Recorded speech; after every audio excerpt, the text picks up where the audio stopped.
Bonjour à toutes et à tous, je vous souhaite la bienvenue sur le podcast de Monsieur Joe. Monsieur Joe, c'est Joël Lelanne, ingé, project manager, curieux et éclectique. Justement, comme ce podcast, tourné vers les entrepreneurs, les entrepreneuses, francophones et francophiles d'Allemagne et d'ailleurs. Nous nous attachons à découvrir les différentes facettes, parcours de créateurs de projets par un échange convivial. C'est parti! Aujourd'hui, nous recevons pour ce 67e épisode Hugo Chappé. Je crois que nous allons en Pologne. Il va nous parler de Ennéagramme. Mais avant tout, bonjour Hugo, comment vas-tu ? Bonjour Joël, ça va très bien, je te remercie de ton invitation. Écoute, je suis ravi aussi de t'avoir comme invité sur ce podcast. Tu connais le format, si tu nous as déjà écouté par le passé, ou vous, mes chers auditeurs et auditrices, nous commençons toujours par découvrir le parcours personnel et professionnel de nos invités. Donc Hugo, commençons par le début, raconte-nous un peu ton parcours. Alors, je suis né à Montpellier, j'ai grandi dans un petit village de l'Hérault. J'ai fait des études de physique à Montpellier, et puis j'ai eu la chance de partir en Erasmus en Pologne, donc à Wrocław, pour la première fois que j'ai pu vivre à l'étranger. Ça a été vraiment un gros changement pour moi dans ma vie, découvrir une autre culture, une autre langue, et puis la vie Erasmus. Oui.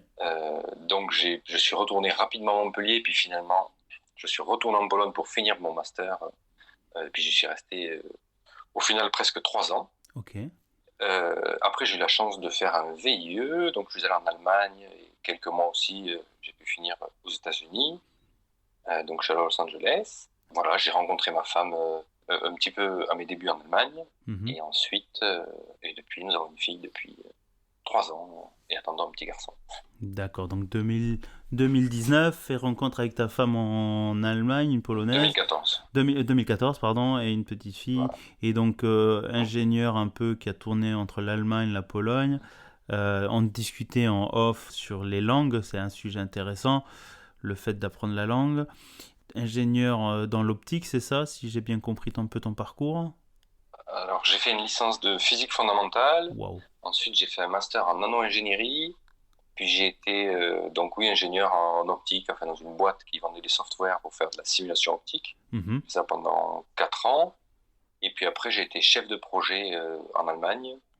D'abord chez Car2Go, donc c'est une entreprise de car sharing financée par Mercedes avant qu'ils fusionnent. Maintenant, c'est ShareNow, ils ont fusionné avec BMW et Mercedes. Et puis ensuite, j'ai migré chez, donc ça s'appelait Daimler Mobility, et puis maintenant c'est Mercedes-Benz Mobility. Donc je suis resté en tout entre Car2Go et Mercedes pendant 4 ans et quelques. J'ai eu plusieurs postes de chef de projet. Ma spécialité, ça a été la communication entre le véhicule et le serveur pour pour construction de produits digitaux type Mercedes-Me. Si vous voulez ouvrir votre voiture avec le téléphone, avec votre téléphone. Ah, ok. Je sais comment ça marche, la communication comment mettre en place la communication entre le téléphone, le serveur et le véhicule. Ah, d'accord. Donc, et la construction de l'appli, et ainsi de suite. Donc toute la partie digitale, communication, bon, désolé, nos auditeurs, les ingénieurs commencent à parler technique, mais je pense que c'est pas le sujet aujourd'hui, mais super intéressant. Donc sur beaucoup de projets, tout ce qui est utilisation des données, communication entre véhicules et appareils, donc commande à distance et ainsi de suite, l'intégration dans l'automobile, un super sujet. Et la création même de produits digitaux, j'ai travaillé aussi un petit peu pour une idée de voiture connectée, de voiture autonome, comment construire le service qui pourrait permettre d'utiliser une voiture autonome. Et maintenant, il y a des voitures qui sont testées, un peu, je crois, aussi à Hambourg, des bus autonomes en test. Mais, et du coup, parce que notre intitulé, on va parler de Ennéagramme. Et c'est vrai que j'ai regardé un peu sur le site, sur ton site, qu'on va citer un peu plus tard, à la fin, pour avoir les détails. Qu'est-ce qui a été l'élément déclencheur? Parce qu'on part d'une thématique ingénieur pure technique, et puis te retrouver à te dire, bon, je me lance à une reconversion. Qu'est-ce qui a été, si on peut, l'élément déclencheur ou une envie de changer, de réorientation? Dans le fond, je crois que c'est surtout depuis que j'ai été papa, peut-être, et peut-être que les événements récents de la crise m'ont fait beaucoup réfléchir. Je crois que j'ai envie d'apporter autre chose au monde que le développement de produits digitaux. Consommation. Okay. Voilà, on est quand même dans des choses qui sont pas forcément utiles, et je sais pas si le fait de pouvoir ouvrir sa voiture avec son téléphone, c'est un grand pas pour l'homme, quoi. Est-ce que sans ça, il est pas aussi heureux? Je trouve ça pas mal, mais écoutez, chers auditeurs, on passe sur une thématique assez intéressante, le sens futilité de la technologie. Bon, on va pas débattre aujourd'hui sur ces sujets-là. Est-ce que jusqu'où on peut aller à tout commander avec son téléphone, sa maison, sa voiture, le chauffage, ouvrir les fenêtres, et qui au final, tu as raison, avec les crises qu'on a passées entre le Covid, les crises en Europe maintenant avec la guerre à l'est de l'Europe, la futilité de certaines choses, et se refocaliser sur peut-être l'humain. Donc c'est un peu cette réflexion. Je trouve ça intéressant que tu viennes aussi toi avec ta réflexion personnelle qui t'a amené donc à comment tu as découvert donc l'énéagramme. Une envie de reconnecter avec l'humain, c'est ça? Alors l'énéagramme, c'est parti d'une envie de changer un peu. J'ai eu un entretien d'embauche qui s'est mal passé, et c'était en français cette fois-ci, et j'ai été nul. Et je me suis dit, non, il faut que je travaille sur moi, que je fasse quelque chose. Avant, quand je ratais les choses, je me disais souvent, donc comme je vivais en Allemagne ou en Pologne, c'était à cause de la langue. Ouais. Là, c'était intéressant parce que c'était en français. Et je me suis vraiment dit, non, là, ça va pas marcher, il faut que tu te remettes en question. Ouais. Le premier truc que j'ai fait du théâtre d'impro, donc en Allemagne. J'étais pas très bon en allemand, c'était assez difficile, mais voilà. Et puis après, j'ai une amie qui m'a proposé, qui m'a dit, bah oui, tu connais pas l'énéagramme, va essayer et tu verras. Tu verras, quoi. Elle m'en a un tout petit peu parlé. Ok, et t'as été curieux et tu t'es dit, why not? Donc j'ai été curieux, j'y suis allé, j'ai passé 2 jours, donc le premier module de formation, et j'ai trouvé ça génial dans mon lien avec moi-même, la façon dont je me voyais moi, et je me connaissais, je me comprenais, et puis dans mon lien avec les autres, ça m'a fourni des explications sur beaucoup de choses. Pourquoi je suis comme ça, qu'est-ce que j'ai au fond, et qu'est-ce qui me motive, et qu'est-ce qui peut motiver les autres, qui fait que je suis beaucoup plus au clair avec moi-même et beaucoup plus tolérant et compréhensif avec les autres. Alors c'est super intéressant, c'est presque une introspection soi-même, à savoir qui on est, comment on est vu par les autres, comment on se voit soi-même et comment on interagit avec les autres. Donc ça nous amène à peut-être une introduction à qu'est-ce que c'est que l'énéagramme. Bon, j'imagine on pourrait en passer des heures, mais pour des personnes, moi le premier, quand j'ai découvert ça, je me suis dit, bon, qu'est-ce que c'est? Est-ce que c'est une étude du profil personnel, le profil psychologique de la personne, les motivations internes? Comment tu pourrais le présenter? C'est une grille de lecture de la personnalité qui est basée sur 9 structures et qui vont décrire les motivations. Donc, on va parler des comportements, comme il y a plein de tests que vous pouvez faire sur Internet ou dans des magazines. Donc là, on va pas faire un test, on va aller chercher au fond qui on est et qu'est-ce qui nous motive. C'est beaucoup plus intéressant parce que quand on se retrouve tout seul face à un test, par exemple, on va avoir tendance à répondre un peu ce qu'on a envie. Entre qui vous êtes et vraiment au fond et qui vous aimeriez bien être, c'est jamais, et qui vous croyez être, c'est jamais complètement aligné. Donc là, on va se retrouver à faire des travaux en groupe avec d'autres personnes et les autres, ils mentent pas. Un petit exemple personnel, il y a une dizaine d'années, j'étais avec une copine qui me dit « t'es impatient ». Moi, j'étais pas du tout d'accord avec ça. Donc, qu'est-ce que tu me racontes? Tu dis que je suis impatient, n'importe quoi. J'ai demandé à une autre amie qui me connaissait depuis très longtemps, qu'est-ce que t'en penses? Et elle a rigolé, elle m'a dit évidemment, t'es impatient.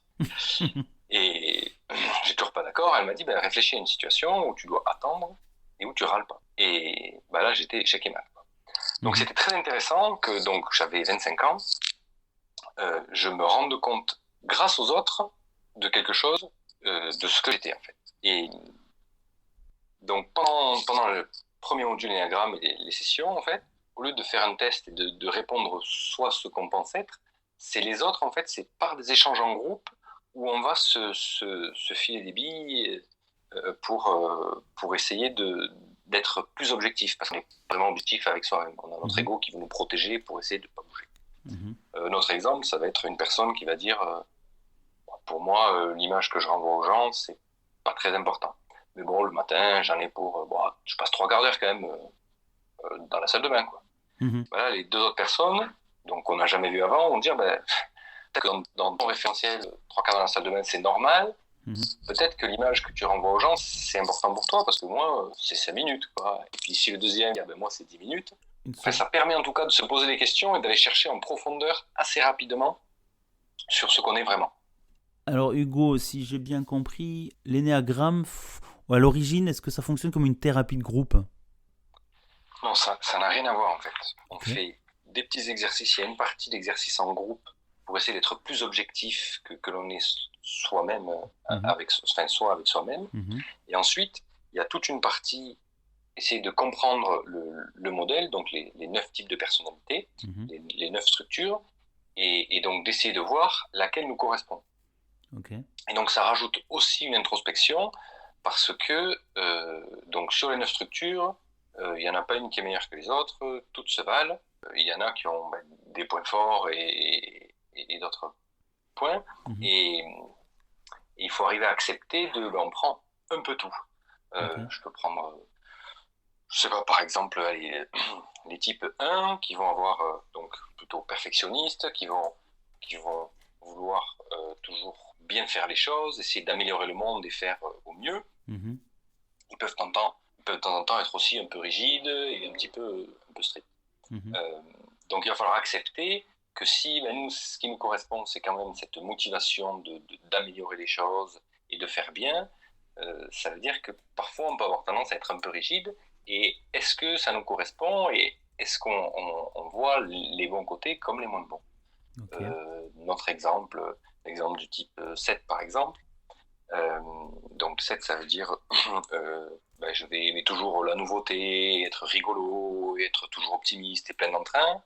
Ça peut cacher aussi un petit papillonnage et une forme peut-être de superficialité.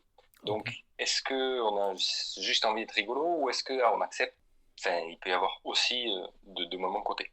Donc, on se retrouve avec ces 9 structures et à essayer de les comprendre et de voir ce qui nous correspond le plus. Et donc, à la fin des 2 jours du premier module, on se retrouve, donc a priori, la plupart des gens trouvent la structure qui leur correspond, avec beaucoup d'éléments de réflexion quant à soi, qu'est-ce qui nous motive et pourquoi on agit comme ça, et donc sans travailler vraiment sur le comportement, mais ce qui a profondément et ce qui nous a motivés.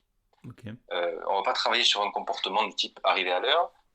Arriver à l'heure, chacun, en fonction de sa structure, le 1, il va pouvoir arriver à l'heure parce que ça se fait comme ça et c'est la règle. Le 2, parce qu'il veut pas te faire attendre parce que il a envie que tu te sentes bien. Le 3, parce que c'est son objectif, et ainsi de suite.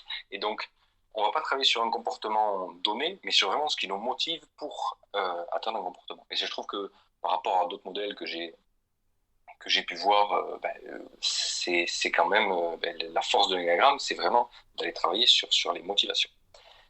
Donc, l'énéagramme a plus de 2000 ans, c'est passé par les soufis, par le christianisme, par beaucoup de religions. Mais la version moderne qu'on utilise, donc ça a été mis en place à Palo Alto pendant la guerre du Vietnam. C'était une équipe de pacifistes un groupe de pacifistes contre la guerre du Vietnam en se disant si on est plus en paix avec nous-mêmes, il y aura plus de paix dans le monde. Et donc l'énéagramme a été mis au point, l'énéagramme moderne à cette période-là, comme beaucoup d'autres outils, l'analyse transactionnelle, la Gestalt, je crois. Voilà. Donc c'était David Daniels et Hélène Palmer qui ont proposé donc, la version moderne, qui est complètement laïque, et c'est vraiment très très appliqué. Donc voilà, et ils ont formé Eric Salmon, qui a monté l'école, le centre d'études de l'énéagramme à Paris, et là où je me suis formé. Juste, je vais justifier sur le concret. Donc j'ai parlé du premier module. Le deuxième module, on se retrouve avec ce qu'on appelle la tradition orale.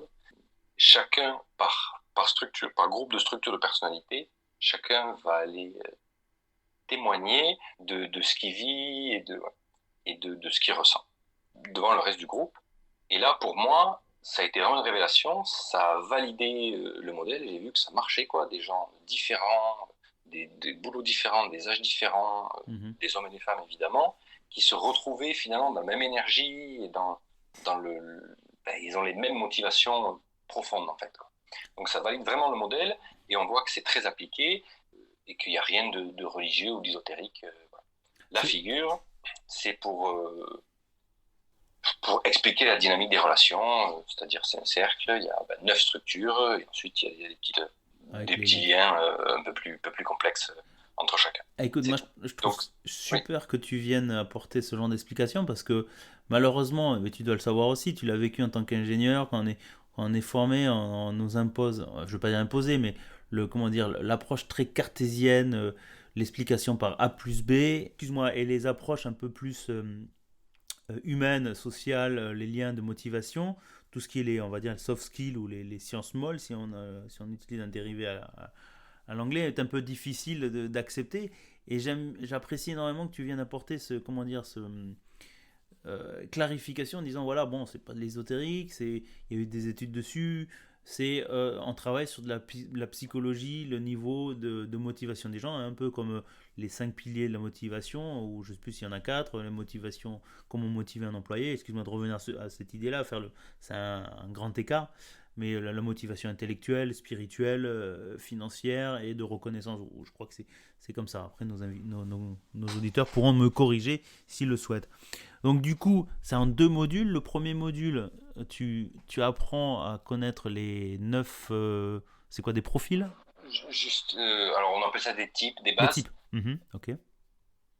Je voulais revenir sur le côté cartésien. C'est très très cartésien. Vraiment, ça marche. C'est pas 1 plus 1 égale 2. C'est pas des maths dans le sens, dans la précision du 1 et du 1. Mais ça fonctionne très très très bien. Okay. On se rend compte que moi, quand j'ai trouvé mon type, donc voilà, le terme ça va être type, base ou profil ou structure. Quand j'ai trouvé mon type, je me suis vraiment rendu compte que c'était ça qui me motivait dans toute ma vie et que ça marchait, quoi. Et même aujourd'hui, les reproches qu'on peut me faire, finalement, ça s'explique. Ça s'explique très bien avec l'énéagramme, quoi. Donc oui, c'est très cohérent, très logique et très cartésien. Et moi, je suis pas trop ésotérique et approximatif. De manière générale. Oui, c'est pour ça, je trouve ça bien de venir apporter ce point-là, parce que après on peut pas tout connaître, hein. Et c'est pour ça que j'ai vraiment trouvé super que tu viennes quand on a été mis en contact, je crois je crois Aurélie, ou tu as dû voir par Aurélie Gerbier qui était Gerber pardon, ou Gerber l'épisode 59, qui est plutôt sur une approche, bon, c'est sur une thématique complètement autre, mais je me suis dit tiens, c'est intéressant. C'est des approches qui sont toujours bien, le soft skill de savoir qui on est et sur quel élément on est motivé ou quel élément nous motive pour savoir comment on interagit avec d'autres personnes. Et c'est peut-être bête de dire ça comme ça, mais si tu connais tes motivations ou ton type, de dire voilà, c'est une personne introvertie, c'est une personne perfectionniste, de type 1, ou je ne connais pas tous les types de l'énéagramme, ça te permet aussi de dire mais voilà, de mettre telle personne sur telle activité, sur tel sujet, parce que ça sera quelqu'un qui va être perfectionniste, qui va travailler le détail. Sur telle activité, non. Je vais vraiment mettre un gros bémol, parce que on va avoir... certaines personnes vont... Évidemment, on va avoir une zone de confort, mais pour telle ou telle activité, il n'y a pas vraiment de métier ou de métier privilégié. On se retrouve avec si moi, ce qui me motive, c'est d'améliorer le monde, si moi, ce qui me motive, c'est de défendre les faibles, ou si moi, ce qui me motive, c'est d'aider les autres, je vais pouvoir mettre ça au profil de mon activité à ma manière. Donc, il n'y a pas vraiment... il n'y a pas de métier qui correspondent à des types, quoi. D'accord, pardon. Peut-être trouver quelques tendances, mais c'est ça que j'ai trouvé génial dans l'énéagramme, c'est qu'on ne te met pas dans une case, on cherche à comprendre quelle est sa motivation et comment ça peut nous ouvrir, quoi. Il n'y a vraiment pas du tout l'enfermement dans un type de métier. Alors j'ai 2 questions. La première, en fait, c'est... Ouais. Pour résumer, moi j'essaie de comprendre en même temps, hein, comme les auditeurs, ça veut dire que c'est un outil qui t'aide à faire de l'introspection, à savoir qui on est. Oui, donc ça t'aide pour toi à mieux savoir qui tu es, donc soit tes forces, tes faiblesses, mais comprendre tes réactivités. En fait, c'est entre le stimuli qui vient de l'extérieur et nous, la réponse qu'on va apporter, on va toujours avoir la première tendance, ça va être tout le temps la même. Tu m'as téléphoné pour le podcast, moi ça va être oh cool. Et puis après, je vais réfléchir et je vais me poser la question. Il y en a, ça va être, oh ben tiens, qu'est-ce qu'il me veut? Pourquoi? Ou alors, Oui. pourquoi? Exactement. Ou alors, ah ben tiens, c'est très bien de faire des podcasts parce que voilà. Ou alors, voilà. Chacun va avoir sa propre réactivité. Donc, on va voir les 9 types de réactivité. Le fait de voir la sienne, ça nous offre après plus de possibilités pour se dire, ben, ma réactivité, dans cette situation, évidemment, elle convient et elle m'a sauvé la vie parce que c'est ma stratégie, c'est celle que j'ai mis en place depuis toujours. Est-ce qu'elle est tout le temps la meilleure? Et là, le fait de voir qu'il peut y avoir d'autres stratégies, c'est très très riche et ça permet de lisser un peu les comportements où on peut être excessif. Ok, les risques de conflit et autres. Alors mon autre question c'est, je me dis, parce que j'ai regardé un peu les types et je me suis dit je suis peut-être type 2, 8 ou 7 moi-même. Bon, tu vois, juste en lisant les textes, les différents types, ceux qui sont résumés sur ton site, et je me suis dit, bon c'est intéressant, pourquoi pas faire le test. Ma question est dans le sens, est-ce qu'on évolue avec le temps d'un type vers un autre? Non. Alors, juste pour se dire je suis plutôt ça ou plutôt ça sur Internet, y aller avec des pincettes, hein, Bien sûr, c'est bien de faire 2 jours de formation on est pour d'accord. se trouver parce qu'on n'est pas objectif par rapport à soi. Hein. C'est ça qui est très Ouais. intéressant Ok. à découvrir. Est-ce qu'on change? Non.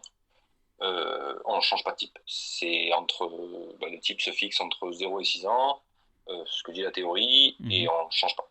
Ok, on est câblé de telle manière Voilà. et Sauf après, que voilà, ok. c'est sur les motivations, c'est ça qui est intéressant. C'est que moi, ce qui me motive, ça va être d'aller rigoler et d'aller découvrir de nouvelles choses. Sauf que je peux mettre ça à profit, et je peux me freiner ou être tout le temps là-dedans, quoi.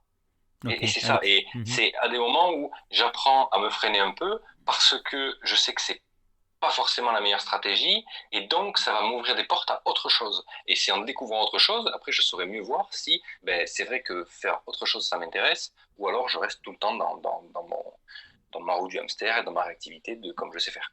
Ok, c'est un super. Écoute, moi je trouve super intéressant pour en débattre des heures et des heures. J'espère que vous, chers auditeurs comme moi, vous avez été piqués de curiosité pour en apprendre plus. Alors, merci Hugo pour ces explications, je trouve super intéressant. Moi, je sais pas vous, mes chers auditeurs et auditrices, j'en apprends énormément parce que j'arrivais un peu, et tu l'as remarqué, Hugo, un peu sceptique sur le sujet. Mais au final, Monsieur Joe est curieux et je suis toujours ouvert à découvrir des nouvelles approches, des thématiques comme celle-ci. Est-ce que tu peux nous faire un peu le lien vers le monde du travail, par exemple? Comment on interagit dans une équipe? Qu'est-ce que ça apporte? Bien sûr, j'ai eu la chance de pouvoir travailler avec une grosse entreprise, une usine à la SNCF à Lille. Donc je travaillais en partenariat avec une autre formatrice. Enfin, c'est elle qui m'a appelé en support. Voilà, on a formé peut-être... elle a dû former peut-être 200 personnes et moi j'ai participé un petit peu à peut-être la moitié.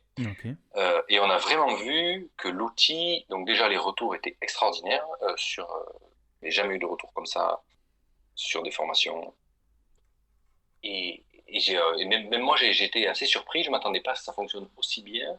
On a pu avoir des formations avec jusqu'à 4 niveaux hiérarchiques ensemble dans la formation et les gens arrivaient à bien communiquer et à être beaucoup plus tolérants et plus compréhensifs en fonction des uns des autres. Et moi, j'ai trouvé l'outil extraordinaire. Je ne m'attendais pas à ça, en fait. Parce que même malgré les rapports hiérarchiques, il y a le moi, je sais faire ça, mais bon, j'ai ces points de vigilance. Et toi, oui, toi, tu as ces points de vigilance, c'est ce que j'avais vu, mais en fait, c'est vrai que tu sais faire ça. Et donc, que je sois le chef ou pas, en fait, on a chacun nos points de vigilance et nos points forts et comment on peut les mettre à profit de l'équipe. Enfin voilà, j'ai trouvé que vraiment d'un point de vue, c'est ça, la collaboration, on se comprend en fait et je comprends que l'autre puisse fonctionner comme ça ou comme ça, qui n'est pas comme moi. Je peux adapter ma communication ou lisser un petit peu ma communication et l'autre en face, s'il comprend un peu mieux ma motivation, il va pouvoir aussi mieux la recevoir et adapter la sienne. Donc, d'un point de vue communication et en équipe, c'est extraordinaire comme outil. Donc ça veut dire c'est un outil qui facilite, qui aide dans la communication, et je pense que c'est la grosse problématique dans toutes les sociétés. Tu as dû le voir aussi par tes activités avant, qu'au final on a tous des attentes ou des perceptions du message suivant son positionnement hiérarchique, suivant son vécu, suivant son expérience professionnelle, et qu'au final là ça permet un peu de, comment dire, je m'étais noté un peu comme apporter une paix sociale dans les travails d'équipe. C'est un peu exagéré, mais est-ce qu'on peut le dire comme ça? Alors, paix sociale, le mot paix est fort. Est un peu trop fort. Mais si moi, mon besoin, en fait, c'est d'avoir plus de liberté, mais que je ne sais pas comment le formuler et que le chef, il est derrière, voilà. Ben, là, avec cet outil-là, en fait, je vais pouvoir plus facilement exprimer mon besoin de liberté, et mon chef va bien comprendre que moi, mon besoin, c'est la liberté, et lui, il aura un autre besoin. C'est ça. Moi, je vais avoir besoin que ce soit bien fait, et que je vais préférer passer un peu plus de temps pour que ce soit bien fait, parce que je sais faire ça très bien. Si le chef, il comprend que, lui, il va y mettre une demi-heure de plus, mais il va me faire un truc nickel, peut-être que je vais lui laisser sa demi-heure en plus, comme ça ce sera mieux, il sera plus content, et moi aussi. Et voilà, ça aide vraiment à avoir des relations gagnant-gagnant. Okay. Que ce soit en tête-à-tête ou après au sein d'une équipe et au sein d'une entreprise, là c'est en train de prendre, il faudra voir. Après, sur un gros groupe d'individus, il faut attendre un peu du moyen, voire du long terme. Oui, j'imagine, mais moi, c'est quand même assez intéressant parce que vous vous êtes retrouvés donc, avec ces grosses équipes. Comment ils ont été amenés à vous contacter ou j'imagine que les gens au début étaient un peu comme moi au début de l'enregistrement, un peu sceptiques en disant qu'est-ce que c'est que ce truc encore? Non, c'est ça, non? Et au final, ils se prennent au jeu et ils... ils se prennent très vite et oui, ça marche très très bien. Il y a un tout petit peu, il faut juste faire un peu plus attention avec des sujets du type les émotions, tout ça en entreprise. Ouais. Mais ça marche très très bien. Et comment j'ai été amené là? J'ai eu la chance de faire ma formation avec Émilie, qui travaille à la SNCF et qui a mis ça en place. Donc ma formation de formateur avec elle m'a proposé de travailler avec elle. Et donc ça a été un essai transformé, quoi, si on peut faire le parallèle avec un sport avec un ballon ovale. C'est ça. Nous, on est plutôt rond avec. Oui, je sais bien. Mais en tant que gars du Sud-Ouest, il fallait que je la sorte. Je suis désolé. Ça va. Oui. Merci Hugo.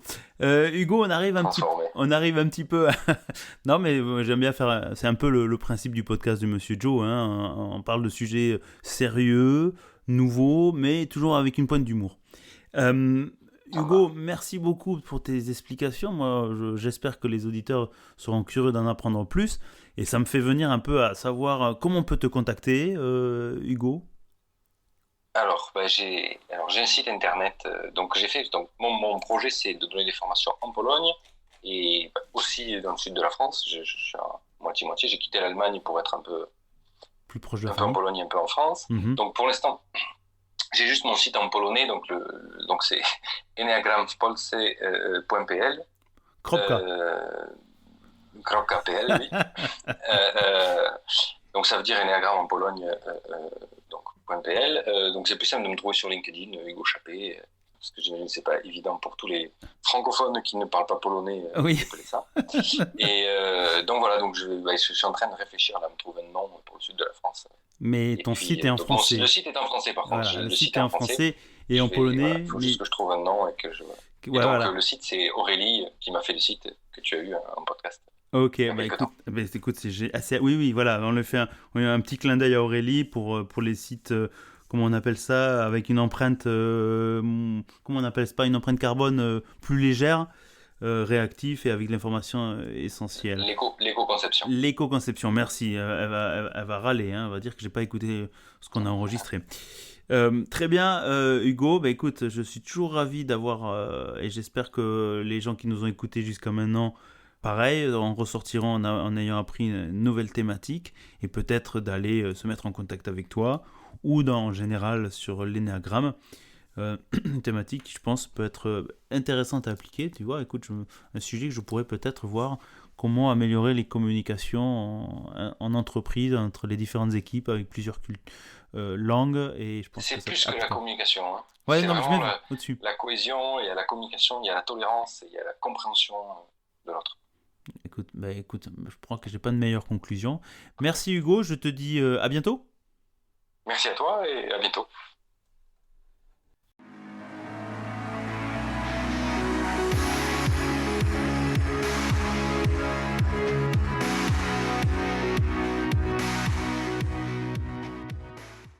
Eh bien, chères auditrices et chers auditeurs, j'espère que ce 67e épisode avec Hugo Chappé, qui nous a présenté l'énéagramme, cette technique pour découvrir les 9 profils, ou types aussi, appelés types. Je vous donne un petit résumé pour vous faire découvrir un petit ça un peu plus outside. Donc il y a le type 1, perfectionniste, type 2, altruiste, type 3, le battant, type 4, le romantique, type 5, l'observateur, type 6, le loyal, type 7, l'épicurien et le type 8, le protecteur. Le type 9, le médiateur. Bon, je vous laisse deviner lequel profil ou type est Monsieur Joe. J'ai fait un petit test rapidement, mais comme le dit Hugo, je pense qu'il vaut mieux faire, ou les tests en ligne sont toujours pareils, ça dépend de la situation, de votre condition à ce moment-là. Donc je vous invite surtout à aller faire ça en stage, que ce soit avec lui. Je crois que c'est une session de 2 jours, donc ça peut être toujours intéressant. J'en profite aussi pour faire un petit clin d'œil, on a un peu rigolé dans l'épisode, mais un sujet toujours très intéressant, pour remercier Aurélie Gerber à l'épisode 59 qui nous a mis en relation. Donc Aurélie, je vous invite à la réécouter sur l'épisode 59, justement sur la création de sites éco-responsables. Ça peut être toujours très intéressant et ça permet de générer des chouettes sites. Merci à toi et merci aussi à toi Hugo pour ton passage, pour nous faire découvrir une nouvelle thématique fort intéressante. Maintenant, je vous invite aussi, chers auditeurs et auditrices, à prendre quelques minutes aussi pour soit sur les différentes plateformes d'audio streaming, de nous mettre un petit commentaire, de mettre 5 étoiles, je crois que c'est sur Apple Podcast. Ça permet surtout de mettre en avant le podcast, d'aider un peu à nous mettre un peu en avant, à partager à vos amis, de aussi en parler autour de vous. Ça peut-être, il y a des gens qui sont intéressés par les thématiques que nous abordons.